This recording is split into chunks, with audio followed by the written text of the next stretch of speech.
What's up, y'all? Hope you're doing well. Man, the quote-unquote affordable car class where you have some fun, sporty cars, it is dwindling here, at least in the US.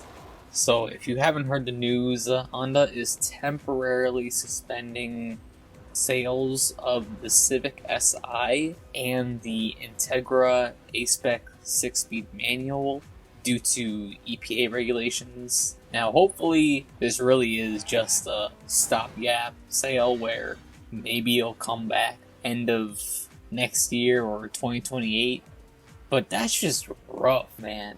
That is so tough. Now, in terms of how all the regulations work, I'm gonna say I'm not an expert on that, nor have I done much research in that regard. I'm just giving my thoughts right after hearing the news, because man, that just really sucks. But again, from my time of this generation of Civic, seeing it around in the streets, I barely see any Civic SIs. No, literally, I barely see any Civic SIs, and it comes to a point where you kind of have to wonder the consumer who's buying these cars, right? So there's so many Civic Sports because people love the black wheels, and it's a Civic, so people are always going to go for a Civic.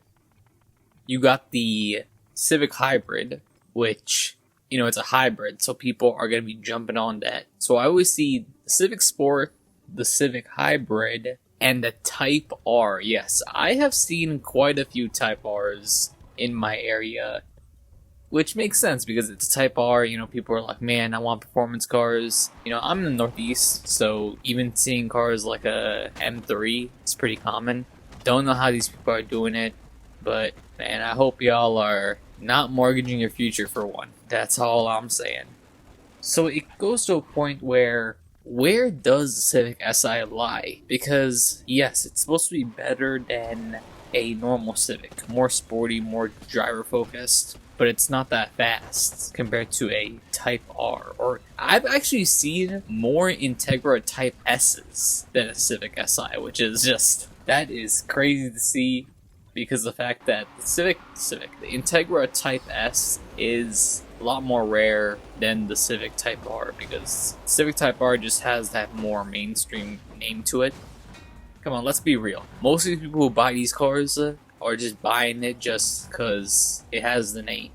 That's why the M3G, I was gonna say G82, man, I can't even think right now. The G80, this current gen M3, Civic Type R, the M2, even higher end cars, the 911, the C8, just great cars. Great cars, but I see a lot more of them than I used to when I was younger, and I think people just want them more for the name. I really don't think that a lot of people really care too much about the driving as much as it is for that name and prestige.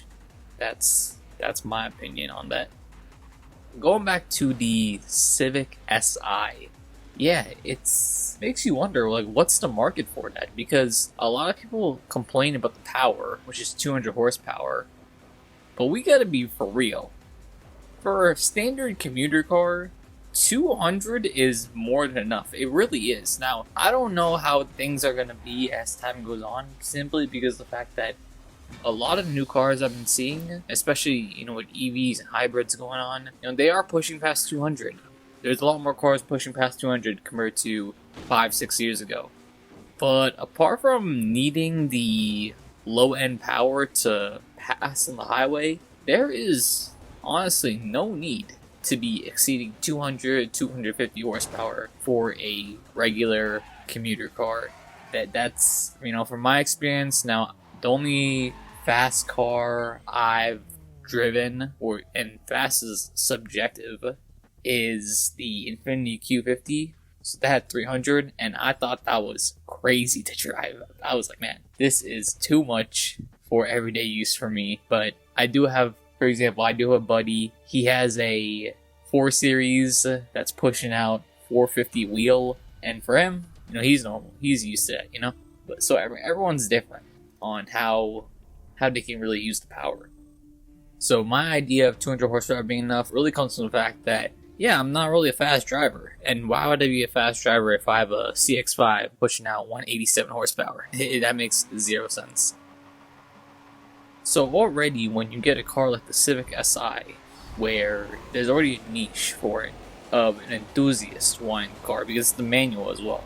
No regular person in the US really knows to drive a manual. Actually, I don't even know how to drive a manual because I've never even came in contact with a manual car in my life to even attempt one, which is something that I really, really want to do at some point in my life. I'm actually highly considering on just getting some lessons on how to drive a manual because I don't know a single person who drives a manual car, and I just want to see what it's like driving a manual, seeing the feeling and how much more engaging it is compared to a automatic.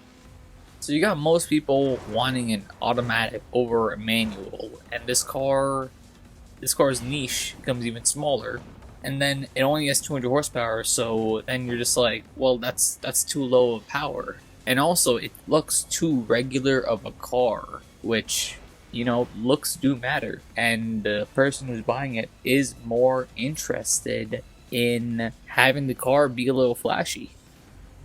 Now, who am I to make assumptions for other people?